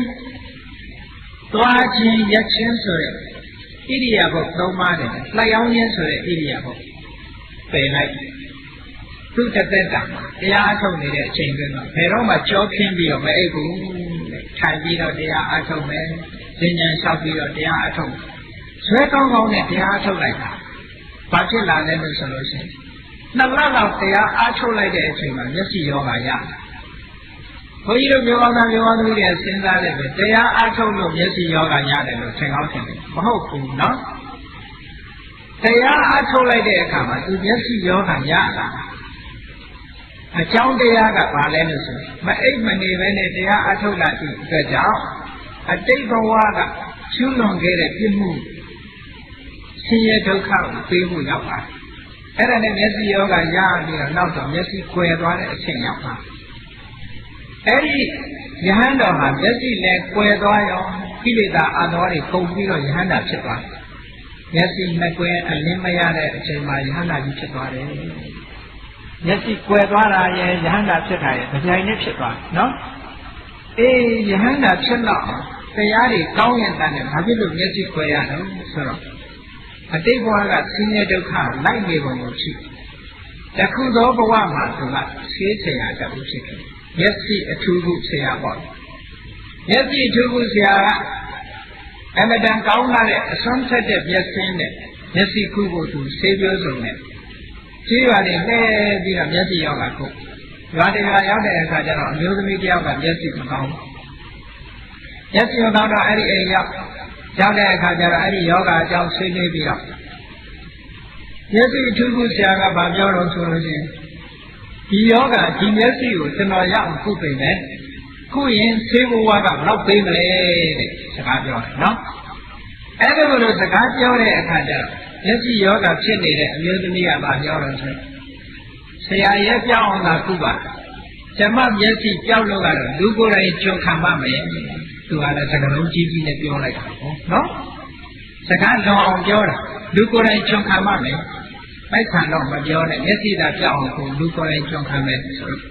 သိကြရတဲ့အေးကောင်းပြီခင်ဗျားစကားကြီးစီဆိုပြီးတော့အမတန်အစွမ်းထက်တဲ့မျက်စိကိုခတ်လိုက်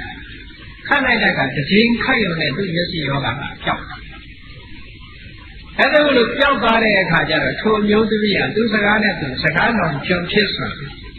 ကြုံဖြစ်ရတော့မှကျတော့သူကြောက်လာတော့ဆေးဆရာနောက်တစ်ခေါက်လာတဲ့အချိန်မျက်စိယောဂအချိန်တွေလာပြီးတော့မေးတဲ့အချိန်ကိုဘာပြောတော့ဆိုဆရာမျက်စိခတ်လိုက်တဲ့အချိန်ကကျမမျက်စိပိုပြီးတော့ဆိုးသွားပါတယ်ဆိုပြီးတော့မျိုးသမီးကလည်းလိန်တော့တာနော်ကြုံဖြစ်တော့ပါဘူးအဲ့လိုလိန်တဲ့အခါကျတော့ဆေးဆရာကလည်းသိတယ်ငါ့ကိုဆေးဘဝကမပေးနိုင်လို့လိန်တာပဲလို့ဆိုပြီးအမတန်မှအစွမ်းထက်လာတဲ့မျက်လုံးကိုကမ်းသွားစေတတ်တဲ့မျက်စင်းတစ်မျိုးကိုခေါ်ဆက်ပြီးထိုအမျိုးသမီးကိုမျက်စိကမ်းအောင်ဆေးခတ်ပေးခဲ့တယ်ကဲစဉ်းစားကြည့်ပိုက်ဆံမပေးခြင်းနေသူ့မျက်လုံးတော့ကကမ်းအောင်လုပ်မယ်ဆိုတာပါတော့ဒေါသမဟုတ်လားဟုတ်ကဲ့လားမချေနတ်တာငါ့ကိုပိုက်ဆံမပေးခြင်းလို့စေဘဝကမပေးခြင်းလို့ဒီလိုလိန်တာသူ့တော့သိစေမယ်ဆိုဒေါသဖြစ်တာဟုတ်လားအေးအဲ့ဒီဒေါသဖြစ်သည့်အလျောက်သူဘာလုပ်လိုက်လဲဆိုရင်မျက်စိကမ်းစေတတ်တဲ့ဆေးကိုခတ်ပေးလိုက်တယ်တဲ့ဟောခတ်ပေးလိုက်တဲ့အတွက်ကြောင့်ခန္ဓာပြောတဲ့မဒုထေနလောဘဒေါသမောဟတို့ကြောင့်ပျက်စီး၍နေသောမနတာစိတ်ဖြင့်ပျက်စီးသွားတဲ့စိတ်နဲ့လောက်တာနော်စိတ်ဆိုးစိတ်မိုက်တဲ့ဇေဘတတိဝါကဲ့ပြောဆိုလိုက်မယ်စေကရတိဝါအကဲ့ပြုလုပ်လိုက်မယ်ဆိုလို့ရှိရင်တတော်ထို့သို့ပြုလုပ်ပြောဆိုမှုကြောင့်ဒုက္ခံဆင်းရဲဒုက္ခတွေအနေဖြင့်ထက်ချက်မကွာလိုက်ပါ၍နေလေတော့၏အဲ့ဒီတော့ကမျိုးသမီးတရားကိုမျက်စိကမ်းအောင်လုပ်ခဲ့လို့ဘဝပေါင်းများစွာမျက်စိကမ်းရဟန္တာဖြစ်တဲ့ဘဝထီအောင်ဟောဒီမျက်စိဝေဒနာဖြစ်တယ်ဘုန်းကြီးတို့တရားချက်ကသူတော်တဲ့ပြိဿတို့လူချင်းတူပေမဲ့လို့လောကမှာမျက်စိယောဂါတွေဖြစ်ကြတယ်သူများတဲ့ပိုးပြီးတော့မျက်စိဒုက္ခရောက်တယ်ဆိုတဲ့ပုဂ္ဂိုလ်တွေကအတိတ်ဘဝတုန်းကအခုလိုဒေါသအခြေခံပြီးတော့ပြမခဲ့တဲ့အကုသိုလ်တွေရှိကောင်းရှိနိုင်တယ်နော်ဒါကြောင့်မလို့ကိုယ်စိတ်လေးကိုမထိုင်နဲ့ဘူးလားဟ အကယ်၍များတော့ပိုက်ဆံမပေးခြင်းနဲ့နေပါစေသူ့မျက်စိတွေကောင်းသွားတယ်ဝမ်းသာတယ်ဆိုတဲ့မေတ္တာကလေးနဲ့များဆိုရင်ဒီလိုဖြစ်ပါမလားမဖြစ်ဘူးပိုက်ဆံမပေးတာမချင်နဲ့လို့ဒေါသဖြစ်ပြီးတော့ထိုအမျိုးသမီးကောင်းအောင်လုပ်လိုက်တာအဲ့လိုကောင်းအောင်လုပ်လိုက်တဲ့အခါကျတော့ထိုအမျိုးသမီးယောဂဆိုရင်အမျိုးသမီးမျက်စိကန္တာကတဘွားတယ်သေထရာမျက်စိကန္တာကဘဝပေါင်းများစွာယဟန္တာဖြစ်ပြီးဘဝတော်မှာမျက်စိနဲ့တွေ့အလင်းမရတဲ့ဘဝဖြစ်သွားတယ်ဟုတ်ကဲ့ဒီဒါကြောင့်မို့လို့ဒုက္ခဆိုတာအငြိတိထက်ချက်မကွာဆင်လိုက်လက်ကထားတဲ့နွားကြီးရဲ့နောက်လှဲပဲကြီးဟာလိမ့်ပြီးတော့နောက်ကနေလိုက်နေတယ်လို့ထိုနွားကြီးဟာရက်လိုက်လှဲဘင်းကပေါင်ကိုကြိတ်မယ်ရှေ့တိုးလို့ရှိရင်ဟုတ်လားတဘိုးကပခုံးကိုကြိတ်တယ်နောက်ဆုတ်လိုက်လို့ရှိရင်လှဲဘင်းကနေပြီးတော့ပေါင်းသားကိုကြိတ်ဟောဒုက္ခတွေနဲ့တွေ့ပြီးတော့ဒီလိုလိုက်အဲ့ဒါလိုပဲဘုန်းကြီးတို့မျိုးကောင်းသားမျိုးကောင်းသမီးတွေလောဘတို့ဒေါသတို့မောဟတို့မိမိတို့တဏ္ဍာမှာမဖြစ်အောင်စိတ်ကိုထိန်းသိမ်းဆောင်ရှောက်ဒါဖြင့်လောဘဒေါသမောဟမဖြစ်အောင်ဆောင်းရှောက်နိုင်တာနိလန်၄တွေရှိတယ်အဲ့ဒီနိလန်၄တွေကိုမှတ်ထားဖို့ပြောတာဘုရားမြတ်စွာရဲ့တရားဒေသနာဆိုတာနာယုံနဲ့ကိစ္စမပြီးဘူးနော်ဆေးနဲ့အလားတန်တူတယ်ဆရာဝန်ကယောဂပြောက်ဖို့ဆေးပေးတယ်သို့တော့ခေါင်းအောက်ထားပလင်းလေးကိုခေါင်းရင်းပဲထောင်ထားတယ်ဆေးကြတော့မတောက်ဘူးဆိုရင်ထိုယောဂပြောက်လာမပြောက်တယ်လို့ပဲဘာလို့တရားနာတော့နာတယ်တရားပွဲတွေပဲဆရာတော်ပဲတရားပွဲတွေဆိုတော့နာသို့တော့ကျင့်ရမယ့်တရားကြတော့မကျင့်ဘူးနာပြီးတော့ပြီးတယ်ဆိုလို့ချင်းခေါင်းရင်းမှာထောင်ထားတဲ့ဆေးပြီးယောဂကိုမပြောက်စေနိုင်တယ်လို့နာယုံနာတဲ့တရားတွေပြီးယောဂသံဃာမှာခိလေသာတိဟုဆိုယောဂကိုပြောက်စေမှာမဟုတ်ဘူးတဲ့နော်ဒါကြောင့်မြတ်စွာဘုရားကပရိယပฏิပတ်ပရိယဆိုတာသင်ရမယ်အခုတရားနာတာကသင်နေတာလို့ခေါ်တယ်ပฏิပတ်ဆိုတာလက်တွေ့ကျင့်သုံးလိုက်နိုင်ရမယ်အဲ့တော့ကောင်းပြီမိမိတဏ္ဍာမှာလောဘဒေါသမောဟဆိုတဲ့စိတ်တွေထဲမှာဒါတွေမဖြစ်အောင်ဘာနဲ့တားရမလဲဆိုမြတ်စွာဘုရားကနိလန်၄တွေပေးထားတာရှိတယ်နံပါတ်၁ကဘာလဲလို့ဆိုလို့ရှိရင်နိယမိတာတဲ့စိတ်ရဲ့ဆုံးဖြတ်ချက်တစ်ခုထားရမယ်စိတ်ကဆုံးဖြတ်ထားရမယ်ဘယ်လိုဆုံးဖြတ်ရမလဲဒီကနေ့အာယုံမြင်ငါလောဘမဖြစ်စေရဘူးမကြိုက်တဲ့အာယုံတွေမြင်ရရင်လည်းဒီကနေ့ကဒေါသမဖြစ်စေရဘူးဒိဋ္ဌာရမယ်ဒါကိုမိမိစိတ်ထဲမှာဆုံးဖြတ်ချက်ချရမယ်လို့ဆိုတယ်အဲ့ဒါကိုလည်းဆုံးဖြတ်ချက်ချပြီးတော့လောဘဒေါသမောဟမဖြစ်အောင်တားပါတဲ့ဆုံးဖြတ်ပြီးတော့လုပ်လို့ရှိရင်လည်းဒါမဖြစ်ဘူးဟုတ်ကဲ့နောက်တစ်ခုကဘာလို့ဆိုလို့ရှိရင်ပရိနာမိတစိတ်ကိုညွတ်ထားတယ်ဘယ်လိုညွတ်အောင်လဲဘာအာယုံပဲမြင်လောဘမဖြစ်အောင်ဒေါသမဖြစ်အောင်မောဟမဖြစ်အောင်ကိုယ့်ကိုယ်ကိုအမြဲတမ်းကောင်းတာလေးဒီဖြစ်စေရမယ်လို့စိတ်ကိုအမြဲညွတ်ထားပါအလောဘအရောဓအမောဟဆိုတဲ့ကုသိုလ်တရားတွေကြီးတာဖြစ်စေရမယ်လို့စိတ်ကိုညွတ်ထားပါစိတ်သုံးချက်ချတာကတစ်ခုစိတ်ကိုကိုင်းညွတ်ထားတာကတစ်ခုနောက်တစ်ခုကအလေးချက်လုပ်ပါလောဘဖြစ်ရင်ဖြစ်လာတဲ့တပြိုင်နက်တည်းဒေါသဖြစ်ရင်ဖြစ်လာတဲ့တပြိုင်နက်လက်မခံနဲ့လောဘဒေါသမောဟတွေမိမိတဏ္ဍာမှာအလေးအကျင့်ကြီးဖြစ်ပြီးတော့ခဏခဏအဖြစ်မခံရဘူးဖြစ်လာတဲ့တပြိုင်နက်ကြိုးစားပြီးတော့ပယ်ရအဲ့ဒါကိုကြိုးစားပယ်ရှားပြီးတော့ကိုယ်တဏ္ဍာမှာကုသိုလ်စိတ်တွေဖြစ်နေအောင်နှလုံးသွင်းပါတဲ့အမြဲတမ်းလူမြင်လိုက်တာတဲ့တပြိုင်နက်ချမ်းသာပါစေအလေးကျင့်တစ်ခုလုံးပါဒေါသမဝင်နိုင်တော့ဘူးအဲ့ကြတော့နော်အာယုံတစ်ခုမြင်လိုက်တာနဲ့တကယ်နဲ့အိုးပဲအာယုံမြောက်မမြဲပါလားဒီနေ့ကြလို့ရှိရင်ပျက်စီးယူရင်းပါလားဆိုရင်ဒီအသိလေးနဲ့တာအဲ့ဒါကိုတားသွားမယ်ဆိုလို့ရှိရင်လောဘလည်းမဖြစ်ဘူးဒေါသလည်းမဖြစ်ဘူးမောဟလည်းမဖြစ်ဘူးအဲ့တော့နံပါတ်1ကကိုယ်စိတ်ကိုဆုံးဖြတ်ပါတဲ့ဆုံးဖြတ်ချက်နဲ့တားပါနံပါတ်2ကစိတ်ကိုကောင်းတဲ့အာယုံဘက်ကိုသာညွတ်ပြီးတော့တားပါတဲ့မြေရမယာအာယုံပြုပဲတရားအာယုံပြုပဲသံဃာအာယုံပြုပဲကောင်းတဲ့အာယုံတွေနဲ့တားပါနံပါတ်3ကအလေးအကျင့်တစ်ခုလုပ်ထားပါတဲ့လောဘဒေါသမောဟအကုသိုလ်တွေမဖြစ်အောင်လေးကျင့်လုပ်နံပါတ်4ကျတော့အမြဲတမ်းနှလုံးသွင်းနေပါလို့ဆိုကောင်းတဲ့စိတ်တွေမိမိတဏ္ဍာမှာဖြစ်နေတာကိုထိုစိတ်တွေနဲ့ပဲအမြဲတမ်း ကောင်းအောင်နှလုံးသွင်းနေပါအဲ့ဒီ၄ချက်ရှိလို့ရှိရင်တော့မိမိတို့ရဲ့တဏ္ဍာမှာကုသိုလ်စိတ်ပဲဖြစ်တယ်အကုသိုလ်စိတ်မဖြစ်နိုင်ဘူးတဲ့နော်ကဲကောင်းပြီပဒုဋ္ဌစိတ်တွေဖြစ်လို့ဆင်းရဲဒုက္ခရောက်တယ်တပည့်တော်တို့ပဒုဋ္ဌစိတ်မဖြစ်ဘဲနဲ့အာလောဘအာဒေါသအမောဟတတ္တာစတဲ့ကောင်းတဲ့စိတ်တွေနဲ့ကြည်လင်တဲ့စိတ်ဖြစ်လို့ရှိရင်ရောဘာဖြစ်တယ်လဲမြတ်စွာဘုရားကမနောပဝေငဝဓမ္မမနောတိဋ္ဌမနောမယမနတာစေပသနိနဘာတတိဝါကရောတိဝါတတောနံဒုက္ခမနွေတိသာယဝအနပါယိတိဓမ္မခံစားမှုစားတဲ့စိတ်ထဲမှာဖြစ်ပေါ်လာတဲ့သဘာဝတရားတွေဟာမနောပဝေဝစိတ်ကသာလျှင်ရှေ့သွားဥဆောင်၍နေပါပေတော့၏မနောတိရစိတ်လျင်အကြည်မူဖြစ်၍တည်ကြပါပေကုန်တော့၏မနောမယစိတ်တိဟုသောတရားကပြုခိုင်း၍နေကြပါပေကုန်တော့၏တရားရမှာစိတ်ကရှေ့သွားပြီးစိတ်ကဥဆောင်ပြီးတော့နေတယ်ပတန်နေနာအလောဘအာဒေါသအမောဟဆိုတဲ့ကုသိုလ်စိတ်တရားစိတ်တွေကြောင့်ကြည်လင်၍နေတော့နောက်ကမှစိတ်မကြည်ဘူးဆိုတာဘယ်သူပဲဖြစ်ဖြစ်ငါစိတ်မကြည်ဘူးနော်ဆိုရင်အကုသိုလ်တွေဖြစ်နေတာလို့ပြောလို့မှတ်စိတ်ကြည်နေတဲ့ကုသိုလ်တွေဖြစ်အတန်နေနာတတ္တဆတဲ့ကုသိုလ်တရားတွေကြောင့်စိတ်ကြည်၍နေတော့မနာတာစိတ်ဖြင့်ဇေဘာဂတိဝါကဲ၍ပြောဆိုမှုပြီးပြောဆိုကြအောင်စိတ်ကလေးကြည်နေပြီကောင်းတဲ့စိတ်တွေဝင်နေပြီဆိုလို့ရှိရင်ပြောလိုက်တာလည်းအကောင်းပြောတယ်နော်ဇေကရောတိဝါကဲ၍မူလီပြုလုပ်ကြအောင်လုပ်တာဆိုရင်လည်းကောင်းတာတွေပဲလုပ်တယ်အခုတရားဝဲလာတာစိတ်ကြည်လို့လာတာလားစိတ်မကြည်လို့လာတာလားစိတ်တည်ကြည်တဏှာကြည်လို့သောစေတသာစိတ်မနတာစိတ်ဖြင့်စေဝဂတိဝါကလေးမူလီပြောဆိုညာစေရောတိဝါကလေးမူလီပြုလုပ်ညာတတော်ထိုကဲ့သို့ပြောဆိုပြုလုပ်ခြင်းကြောင့်နတ်ပုဂ္ဂလံထိုပုဂ္ဂိုလ်တို့ဒုက္ခံ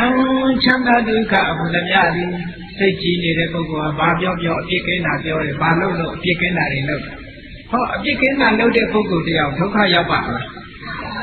မရောက်ဘူးတဲ့အပြစ်ကင်းတာလုပ်နေတဲ့အတွက်ကြောင့်တတော်သူကောင်းတာတွေကိုပြောပြီးတကားလားကောင်းတာတွေကိုလုပ်ခြင်းကြောင့်နာပုဂ္ဂလံထိုပုဂ္ဂိုလ်တို့ဒုက္ခံချမ်းသာဒုက္ခဟူသည်များသည်ဒီဘဝမှာလည်းတော်လိုက်တာစိတ်ကောင်းနှလုံးကောင်းရှိပါပေတယ်နဲ့ချီးမွမ်းခံရနော်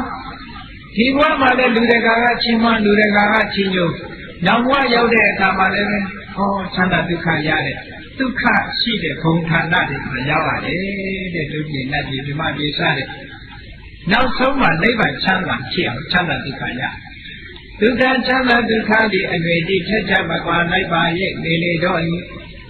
ယထာကေရွယ်တို့ဤဟူကသာယာဝအနပါယိနိသာယာမိမိရဲ့ကိုယ်ကထွက်ပေါ်လာတဲ့အရေးဟာအနပါယိနိဝဘေခာမမိမိကိုခဲခွာ၍စွန့်တယ်၍မထားလေတကယ်လို့ဒုက္ခချမ်းသာဒုက္ခဟူသည်များသည့်အတွေ့အထိထက်ထမကွာလိုက်ပါရဲ့နေလေတော့ဤဒီတိတော်ကဘာရှိခိုးတော်တဲ့ခင်ရှင်တော်မြတ်ဖရာသည်သဘောစာကောင်းစွာမသွေဟောကြားတော်မူခဲ့ပါပေတည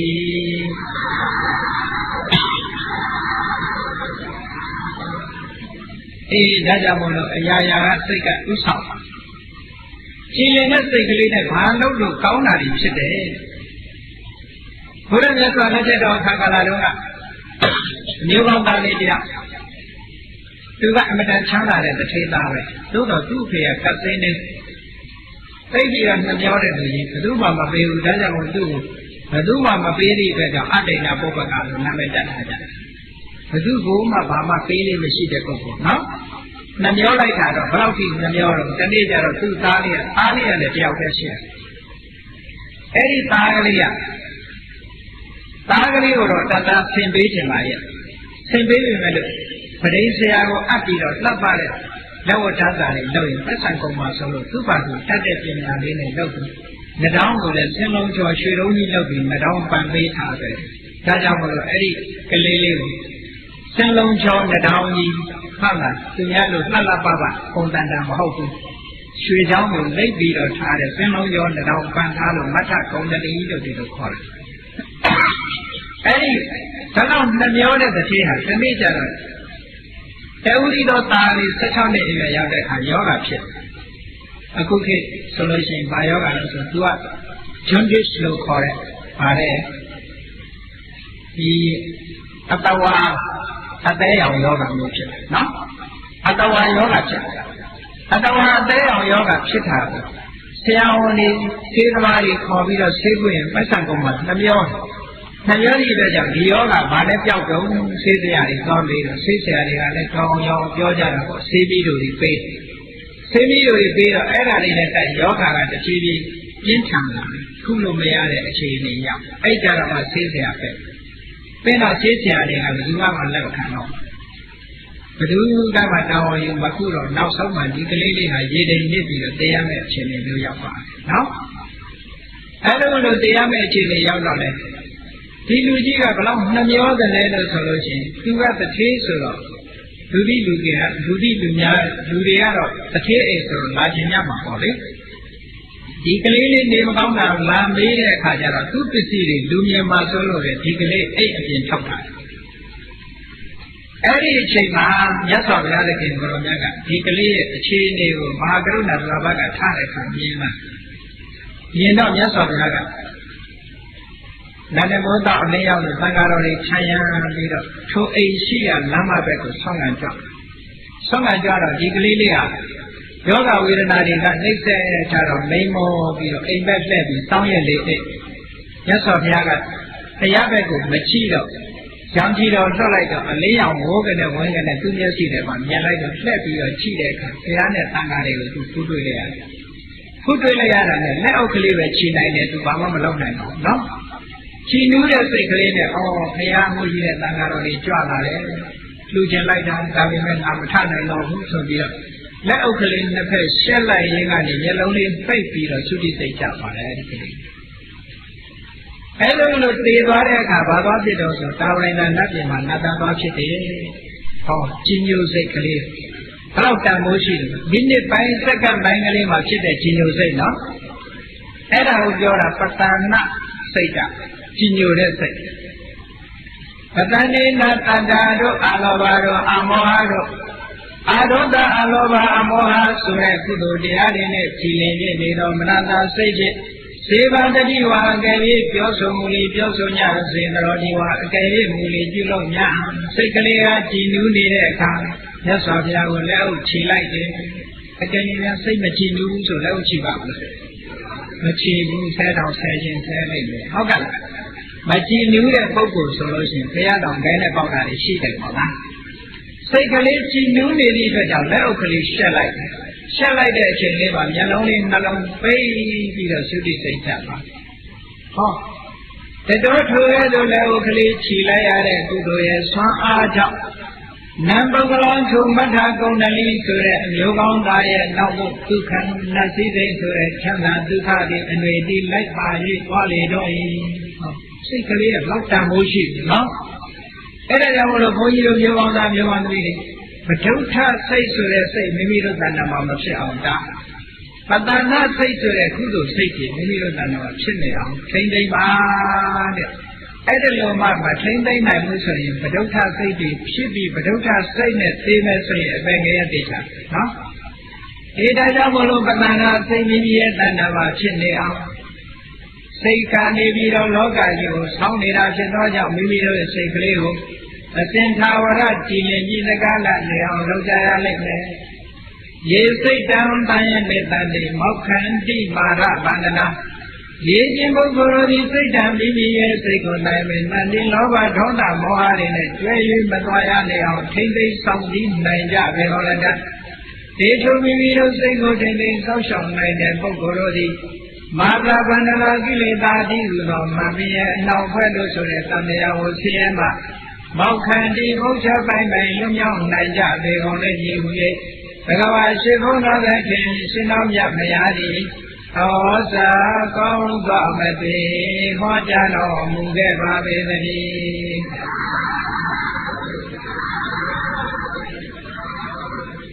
စိတ်တလုံးပိုင်ရင်နိဗ္ဗာန်ရတယ်တဲ့ဒါကြောင့်မလို့တရားချက်ခင်တော်တဲ့ပြိဿတွေမိမိငွေရပါဖြစ်တဲ့စိတ်ကလေးကို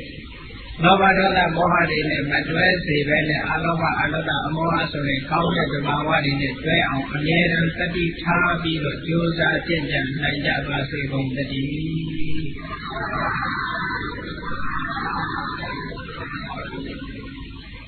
ကဲမေတ္တာဘာဝနာပွားပြီးတရားဝဲသိရအောင်တတဝါများစွာဘေးရန်ကွာချမ်းသာကြပါစေတတဝါများစွာဘေးရန်ကွာချမ်းသာကြပါစေ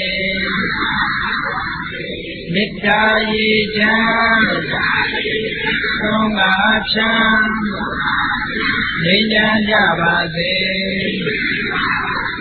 မေတ္တာရေချမ်းသုံးပါးဖြံငြိမ်းချမ်းကြပါစေသက်ရှိချမ်းသာစိတ်ချမ်းသာလူရဆန္ဒပြပါစေသက်ရှိချမ်းသာစိတ်ချမ်းသာလူရဆန္ဒပြပါစေဓမ္မောတတံပိဝိတဝါနဝိတာတပိသရုဟတံအာသရမရာတိတိဘာဝောနိဗ္ဗာနံယတုတရောဓမ္မောသုရံလောဘဒေါသမောဟစိတ်ကြောင့်ကိကြောင့်ခြင်းတရားစေကိုဒီဝိတဝဝတ္တရွှင်ပြသောကြရကုန်သောကြောင့်ဝိတာတပိပု္ပ္ပာညစ်နှောင်ကိလေသာအစိတ်အတောက်ဘုရားများတို့သည်သဗ္ဗဟတပိကြဘေပေယေမတိတကဲ့သို့ကင်းစင်လွင်ပြောင်းပင်မရအောင်ဖယ်ပြောင်းအကုန်သည်ဟောတုစိစိပတိဖြစ်ကြပါစေကုန်လေအာသနာမရအိုခြင်းလေကွာနာခြင်းလေကင်းသိခြင်းလေရှင်းထသောဒီတိဝဝံကိလေသာဟုအပုခတ်သိင်ကိဉ္စရာဖြစ်ဖြစ်ပေထသောနိဗ္ဗာန်နိဗ္ဗာန်ဟုသောဤပြုတော်သို့သာရောတရားချင်းခင်စိတ်ကောင်းဝိညာဉ်သူတော်ရှင်များတို့သည်ဉာဏ်တူပါရမီအစစ်စစ်မြင့်တယ်မြည်လေမလင်ပေါင်းသေးဆက်ရောက်တော်မူကြပါစေကုန်သတည်း